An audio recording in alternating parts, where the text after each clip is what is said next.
Halo, selamat berjumpa kembali dengan Sandi Solo Channel.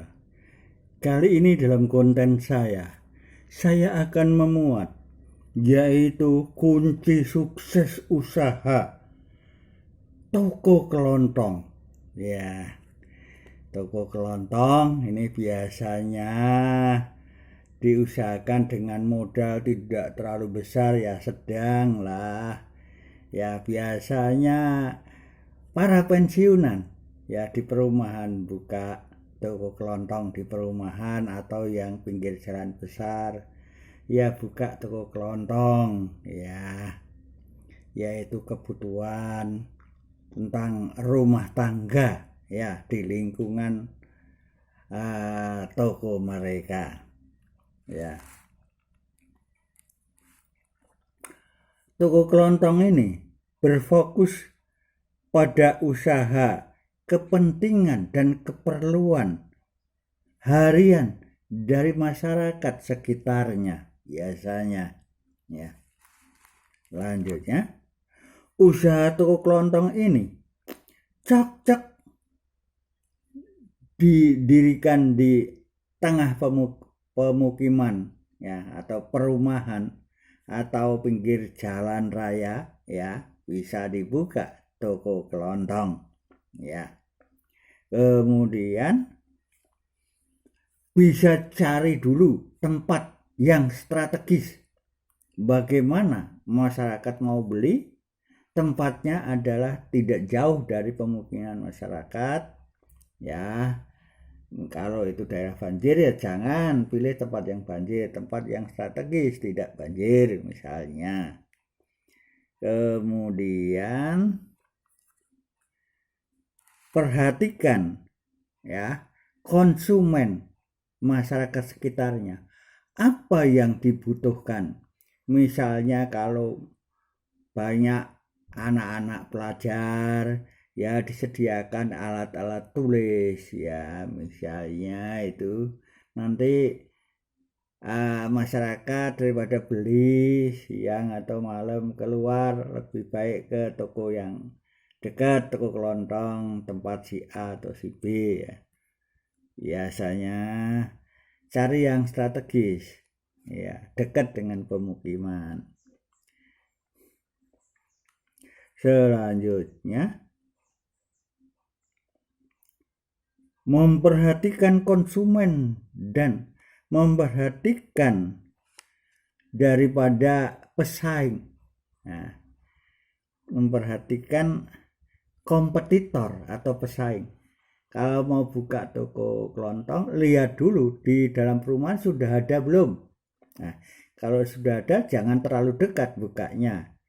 Ya, harus agak jauh dari toko kelontong yang sudah ada lebih dulu. Nah, kalau belum ada ya bebas. Strateginya ya cari yang tengah-tengah di dekat pemukiman penduduk atau perumahan. Ya kalau ada kompetitornya yang diperhatikan atau pesaingnya itu masalah harga jual. Kalau sana agak mahal sedikit, kita turunkan sedikit misalnya karena dia sudah punya langganan, ya kita jual agak murah sedikit ya ini.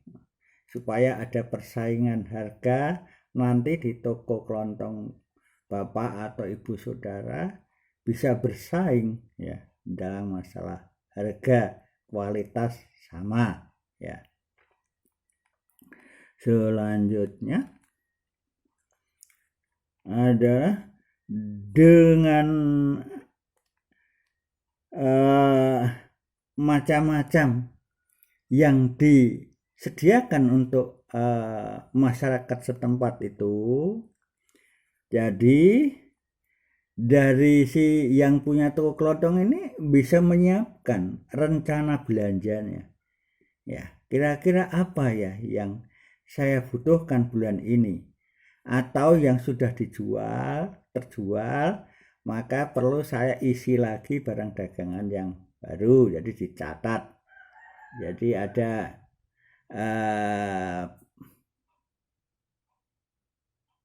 cek recheck barang yang sudah laku, ya.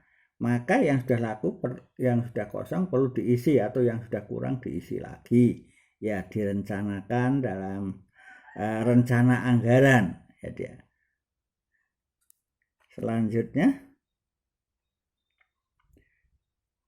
kalau kita melihat kompetitor, yang saya sampaikan tadi masalah harga, masalah tempat, juga dekatnya dengan konsumen. Ya. Selanjutnya, memilih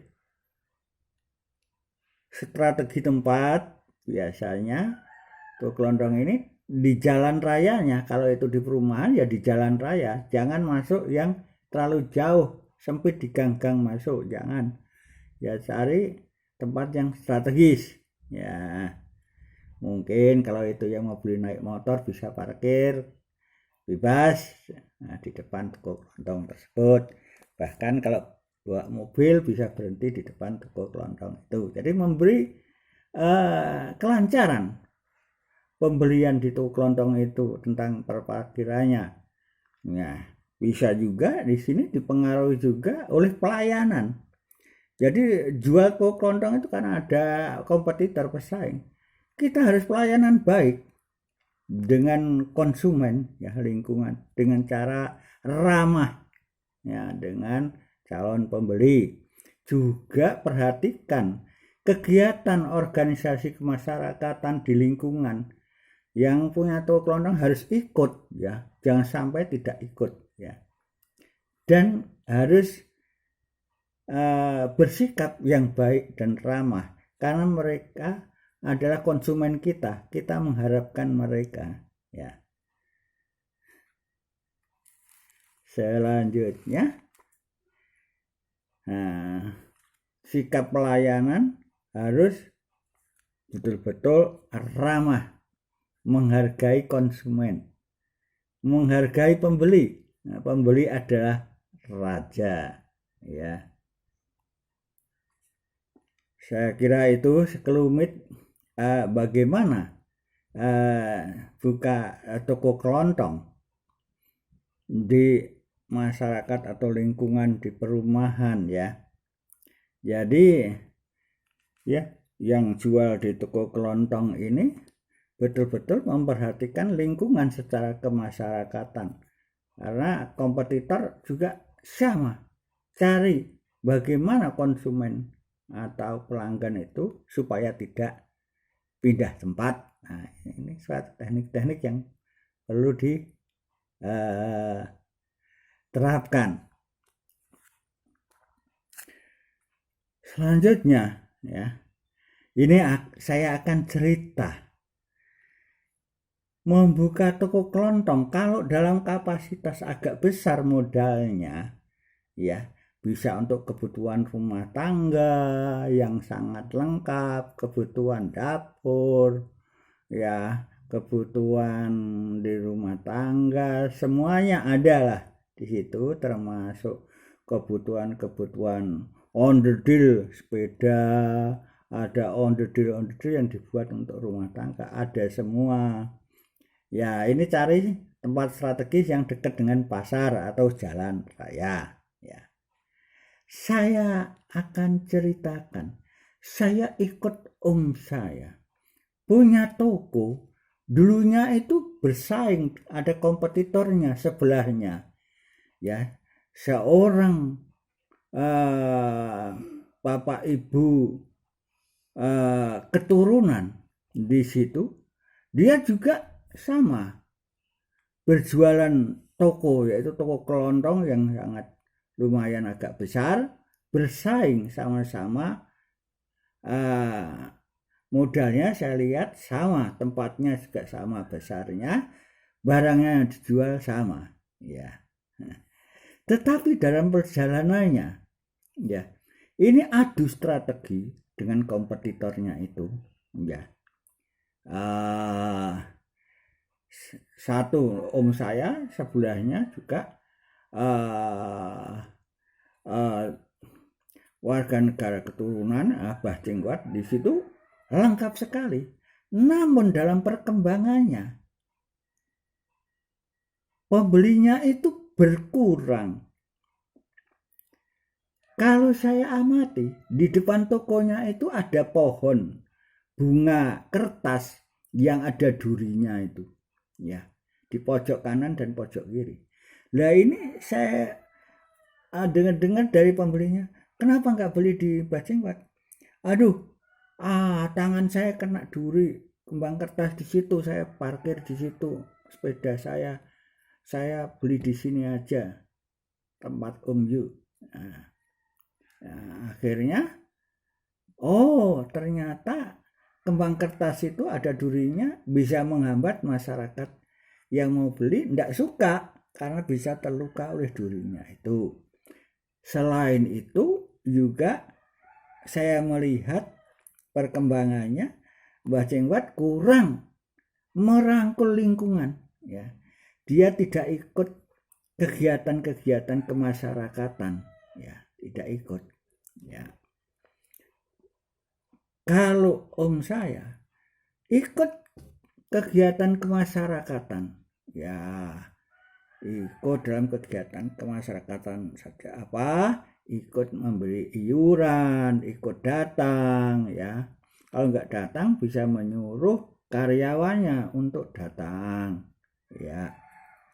Kemudian juga Om saya strategisnya dalam pelayanan yaitu metode kekeluargaan.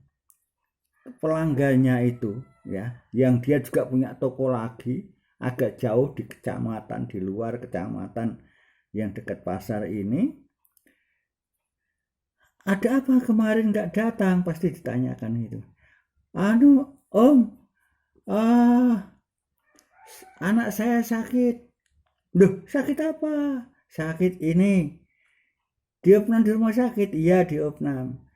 Nah, setelah bilang gitu, dia setelah belanja untuk kulaan, dia dibawain gula teh untuk keluarga sama susu untuk anaknya beserta amplop sedikit nih untuk bantuan di rumah sakit, ya. Entah isinya berapa, yang jelas ada partisipasi untuk kemanusiaan atau menolong sesama manusia. Tidak hanya dia belanja saja, tetapi juga dianggap seperti saudara sendiri. Bahwa itu tokonya luar biasa ramai, berjubel, tapi sebelahnya tepatnya Bang Jenggot berkurang. Nah, ini saya melihat strategi kekeluargaan dalam berjualan dan tidak berjualan, ya. Tidak berjualan, maksud saya tidak berjualan dengan strategi kekeluargaan, tetapi bahwa dia adalah penjual, egonya tinggi, tidak memperhatikan pembeli. Harusnya pembeli harus dirangkul, pembeli adalah raja. Selain itu fasilitas penanaman bunga indah tapi ada durinya, ini juga menghambat. Masyarakat yang beli kurang suka. Maka di tempat Om saya tanaman seperti itu sudah ditebangi semua. Justru tempat parkir disediain tempat-tempat parkir sepeda, ya. Bisa langsung distandarkan di situ. Kalau zaman dulu itu roda depan dimasukkan itu aja tidak ada standarnya, langsung bisa berdiri. Jadi dikasih fasilitas-fasilitas itu. Ya itu pembelinya luar biasa, banyak sekali. Iya. Ya, sampai sekarang masih, ya. Karena strategi orang tuanya, teknik-teknik berjualan dia terapkan, ya. Demikian saudara-saudara sekalian, apa yang saya sampaikan ini mudah-mudahan menjadikan tambahan, ya, wawasan buat berjualan toko kelontong, baik kelontong kecil maupun kelontong yang modal agak besar, ya, menengah ke atas, ya, bisa sebagai gambaran untuk bisa dipakai dalam usaha Bapak Ibu sekalian, ya. biasanya toko kelontong yang di perumahan-perumahan itu biasanya dibuka oleh bapak ibu yang sudah pensiun atau sambilan. Tetapi saya mengharapkan meskipun itu pensiunan punya usaha tapi di manage secara bagus ya.